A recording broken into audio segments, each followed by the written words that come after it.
Sur le total de mon patrimoine, j'ai perdu plus de 210 000 euros depuis début 2025. Je m'appelle encore Tristan le Jeune, je suis encore millionnaire à 27 ans et j'en profite pour le répéter parce que je ne le serai peut-être plus dès le mois prochain.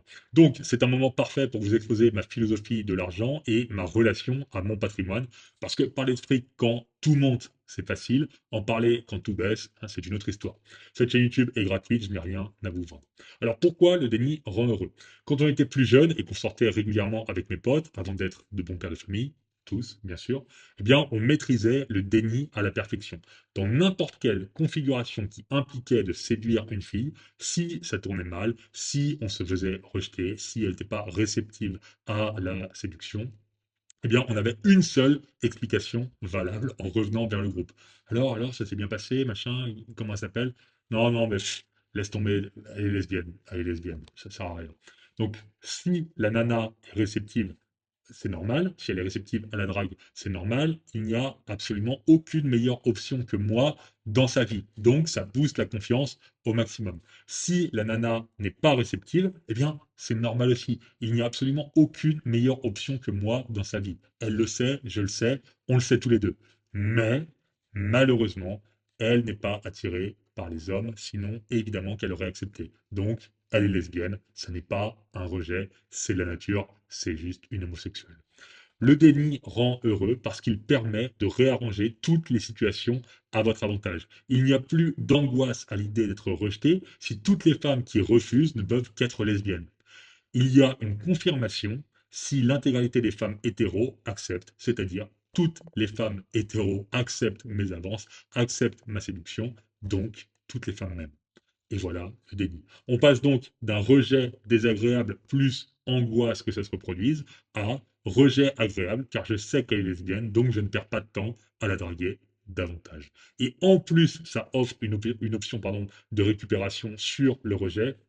Il y a, ah ouais, donc toute façon, j'étais sûr quand je t'ai vu que tu n'étais pas intéressé par les hommes. Je m'en doutais, mais vu comment tu m'as regardé tout à l'heure, quand même, j'ai eu un mini doute. J'aurais pas dû tomber dedans. En tout cas, ta femme a vraiment de la chance. Allez, bonne soirée. Et donc là, ça crée une interruption de pattern, plus un humour soft, plus une porte de sortie dans laquelle vous êtes vainqueur. C'est-à-dire que ça peut potentiellement offrir une récupération de l'intérêt. Je me dis, non, mais non, je suis pas lesbienne, je suis pas lesbienne. Et là, ça crée un changement de dynamique. Elle cherche à se qualifier auprès de vous, la tendance a été complètement renversée. Et là, on peut rebondir potentiellement en disant, mais si, c'est juste que tu ne le sais pas encore, ça se voit, t'inquiète pas, c'est pas grave, il n'y a pas de tabou. Alors, bah, comment tu sais que t'es pas lesbienne, t'as déjà couché avec une femme? C'est le truc. Ou, ah, du coup, tu me brises le cœur comme ça, tu m'annonces que t'es pas. Bref. Alors, est-ce qu'on sait malgré tout qu'elles ne sont pas lesbiennes? Oui, bien sûr qu'on le sait. Est-ce qu'on en a quelque chose à foutre? Non, c'est l'intérêt du déni dans cette situation. Est-ce que le déni de la situation est un net positif? Oui, évidemment que oui. Donc, depuis des mois, j'achetais le S&P 500 en BCA à 35 000 dollars mensuellement. Chaque fois, chaque mois quasiment en 2024, j'achetais plus cher que la fois précédente. La courbe était absolument parabolique à la hausse. Alors, quand mon pote trader Charlie me disait arrête d'acheter l'ATH, ça va se coûter, tu vas te faire défoncer, on n'achète pas un ATH comme ça, je lui répondais mais non, mais ça fait des mois que tu me dis d'arrêter et ça continue de monter. Le S&P 500 va jusqu'à la Lune, tu loupes la navette, tant pis, maintenant c'est bon, c'est trajectoire verticale jusqu'au bout, jusqu'à la fin des temps. Est-ce que c'était du déni? Oui, bien sûr. Il a raison, c'était débile de continuer à acheter l'ATH. Mais je ne suis pas trader, je suis un investisseur long terme qui croit dans le S&P pour les 20 ans, 30 ans à venir. Et donc le déni me permet de continuer à accumuler indépendamment des fluctuations de prix à court terme, puisque je suis là pour les décennies. Alors maintenant que le S&P s'est fait défoncer, je reste dans le déni. Quand Charlie me dit qu'il y a un point d'entrée encore 10% plus bas et que je devrais me préparer à acheter en masse, eh bien, je ne vais pas le faire. Alors, il a encore raison, il a sûrement, probablement raison, mais je m'en fous. Même les 210 000 dollars de perte dans ma valorisation, je m'en fous, grâce au déni. Alors, est-ce que ça fait mal de perdre autant de valorisation de capital? Oui, dans une certaine mesure. Mais le déni me fait dire, je suis heureux de pouvoir accumuler davantage de S&P chaque mois maintenant que le prix a baissé. J'en aurai encore plus quand la fusée va décoller. Et donc ma relation à mon patrimoine est basée sur une vision très long terme, protégée par une grosse dose de déni à court terme. Ma conviction, c'est que le marché US est supérieur au reste du monde et je réévalue sérieusement cette conviction tous les 3, 4 ans. Si ma conclusion à la dernière évaluation est restée, alors le déni à court terme me protège de prendre des décisions qui iraient à l'encontre de ma vision à long terme. Le S&P explose à la hausse, eh bien je suis content, il va monter jusqu'aux étoiles. Le S&P crash à la baisse, eh bien je suis content d'en accumuler plus avant qu'il ne monte jusqu'aux étoiles. Donc, voici à l'écran, je vous montre mon score de sommeil des dernières semaines. Je dors parfaitement malgré le crash de mon patrimoine. Malgré avoir perdu plus de 210 000 euros de valuation sur mon patrimoine, je dors absolument parfaitement. Parce qu'il y a un deuxième élément, c'est celui de ma philosophie de l'argent. La seule chose que je vis mal, c'est ma ligne ETH que j'ai acheté comme un idiot. Je n'ai aucune vision long terme et aucune conviction en l'Ethereum. Je l'ai acheté juste pour spéculer pendant la folie de fin 2024 et aujourd'hui, c'est ma ligne la plus douloureuse, même si elle ne représente que 20% de la perte totale. Donc, ma philosophie de l'argent. Le pire scénario envisageable. Mon patrimoine total se prend une perte monumentale de moins 60%. Donc là, on peut imaginer que, en gros, mon patrimoine de 1 million, 2, 1 million 3 prenne, boum, moins 60% dans la tronche. C'est énorme, c'est le pire crash jamais enregistré. Ok, donc je prends moins 60%. C'est hautement improbable, mais c'est possible. Qu'est-ce qui se passe dans ce pire scénario? Eh bien, je tombe à 500 000 dollars de patrimoine à 27 ans. Voilà. Alors, c'est chiant, c'est plusieurs années de travail parties en fumée, mais philosophie de l'argent plus flexibilité mentale. Mon premier objectif d'investissement, c'était de sécuriser ma vie. C'était d'atteindre 1,5 million de dollars sur l'ETF S&P 500 pour avoir grosso modo 5 000 dollars passifs par mois en retirant 4% par an. Donc le FIRE. Alors, c'est pas la vie de luxe, mais avec une petite famille, on vit correctement et j'avais l'option de ne plus jamais bosser pour l'argent. C'est sympa. Ça, c'était mon scénario cool sur lequel je pouvais arriver potentiellement d'ici 2026. Voilà, 1,5 million sur le S&P 500. Je peux me retirer 5 000 dollars par mois. C'est sympa. Ça me donne l'option de prendre ma retraite quand je veux. Ok. Maintenant, avec le pire scénario, donc admettons que cette année, je perds 60% de tout ce que j'ai, je me retrouve avec 500 000 dollars de patrimoine. Je suis obligé de refaire 1 million de plus pour l'atteindre. Si je veux retourner à mon objectif initial de 1,5 sur ETF S&P 500, il faut que je refasse 1 million à force de travail, d'accumuler de l'argent comme ça. Alors, c'est clairement pas impossible. Si je bosse comme un chien, je le fais en 12, entre 12 et 24 mois, c'est bon, je peux refaire le million de dollars et le réinvestir. Ça, c'est si je bosse comme un chien.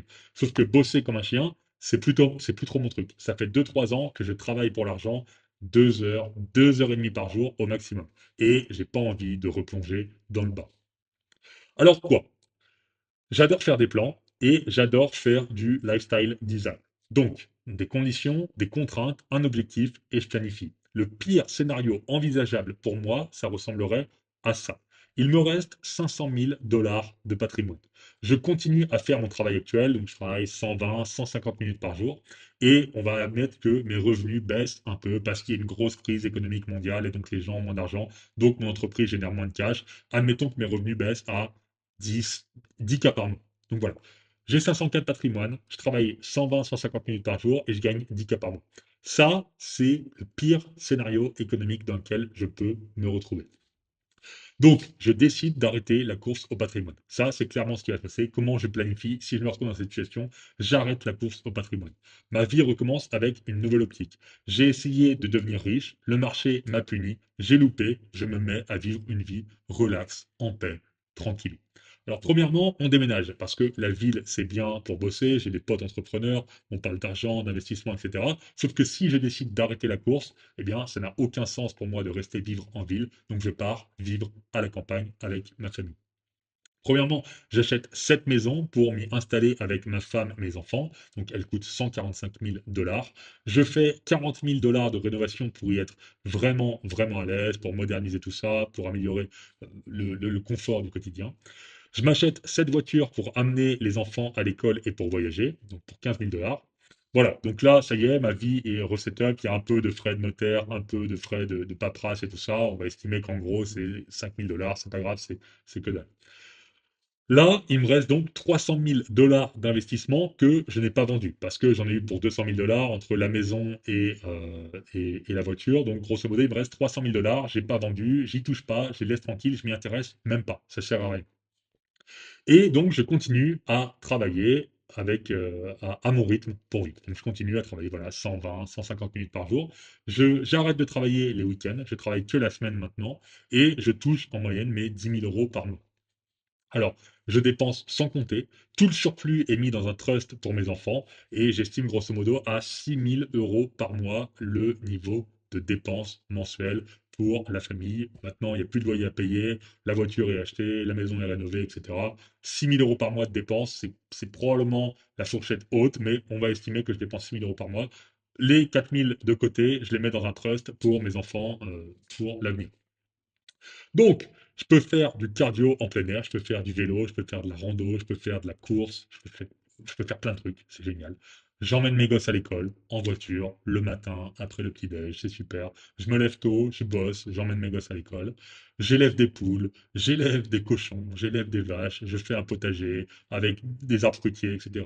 On part en vadrouille les week-ends et les vacances scolaires avec les enfants. Je peux recevoir des amis, de la famille à la maison pendant des périodes étendues, pendant 2 semaines, 3 semaines, un mois. Je peux recevoir mes parents, je peux recevoir mes frères et sœurs à la maison, c'est génial. J'adopte un chien et un cheval et je documente tout ça sur cette chaîne YouTube. Je documente ma vie de retraité sur YouTube. Et puisqu'il n'y a plus de pression d'investir, on peut retourner en France plus souvent. C'est 8 000 $ de billets pour la famille à chaque fois. Mais donc, on sera en classe économie, mais tant pis. À la base, je suis quand même un mec simple qui est grandi dans la classe moyenne basse, pauvre. Donc, retourner en économie, c'est pas très grave. Et ça, c'est parce qu'il n'y a plus de pression à investir. Donc, on peut faire potentiellement 2, 3 allers-retours en France par an avec la famille pour aller voir les grands-parents, les cousins, etc. C'est bien pour les enfants. Alors, ok, on ne fera pas beaucoup de voyages internationaux dans des beaux hôtels. C'est sûr qu'avec 10 000 $ par mois, c'est pas le bout du monde. On ne peut pas vraiment faire des voyages en première classe internationaux dans des hôtels 5 étoiles en Asie ou ailleurs. Donc voilà, euh, ils verront probablement pas la muraille de Chine. On n'ira probablement pas faire des vacances à Miami. Ok. Euh, on sera dans un plus petit appart quand je les emmènerai à Rome. Voilà, on ira dans l'Airbnb plutôt que d'aller dans un hôtel 5 étoiles en face de la fontaine de Trévi. Est-ce que c'est grave? Non, je pense pas. J'ai grandi sans ça et franchement, c'était cool. Donc, qu'est-ce que je veux vous dire? Et pourquoi je suis aussi serein?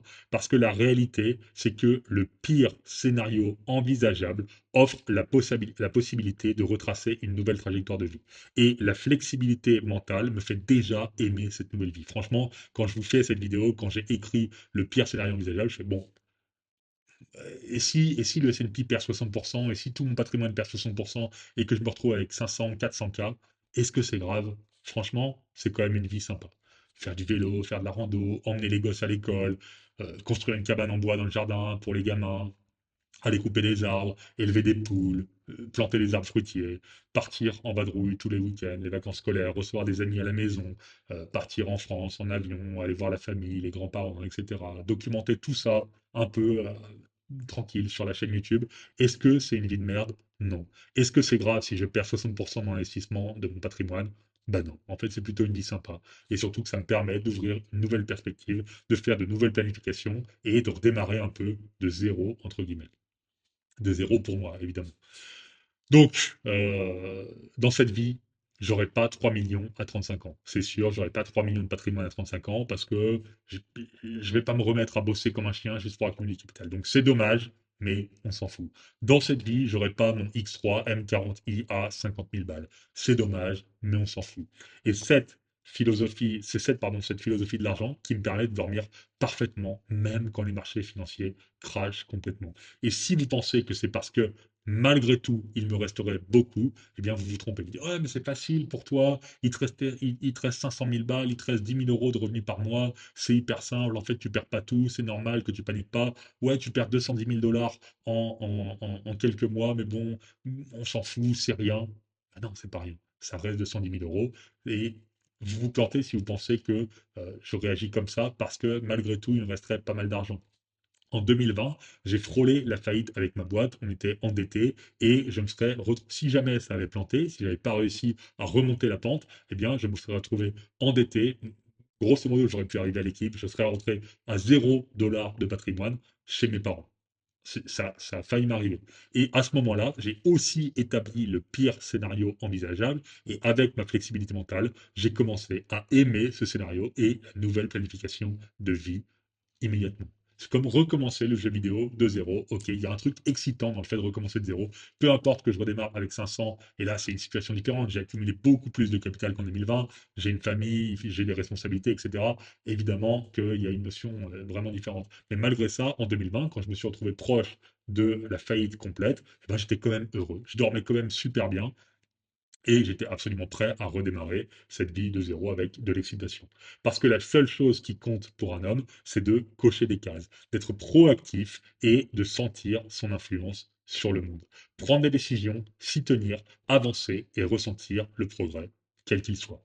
Donc, vous n'avez pas le temps de chialer ou d'être anéanti par quelque chose qui est hors de votre contrôle. J'aurais 200 000 euros de plus aujourd'hui si j'avais écouté Charlie et vendu le S&P 500 à la TH et vendu comme lui le Bitcoin, le Solana, etc. Si j'avais tout vendu à la TH exactement comme lui, eh bien j'aurais 200 voire 300 000 $ de plus aujourd'hui. Alors est-ce que c'est con? Oui. Est-ce que je regrette? Bah oui. Est-ce que je l'ai fait? Non, je ne l'ai pas fait. Donc, eh bien, donc, on s'en fout. Ça sert à rien d'y penser. Les seuls scénarios à envisager et planifier sont ceux réalisables, c'est-à-dire le futur, plutôt que de chialer sur le passé. Si tous vos investissements crachent et que ça anéantit votre vie, eh bien vous accordez probablement trop d'importance à l'argent et pas suffisamment à votre vie et l'infini potentiel qu'elle offre en dehors des chiffres sur votre broker. Donc ouvrez-vous l'esprit, parlez avec Grok, et si vous pensez que c'est facile pour moi parce qu'il me resterait 500 000 balles, eh bien j'ai un pote qui est arrivé ici il y a 14 mois avec 9 000 euros, et aujourd'hui il a l'auberge de jeunesse la plus successful du pays, et il gagne ces chiffres-là quasiment tous les trimestres. Donc 9 000 euros et les couilles de partir au bout du monde pour vivre sa vie,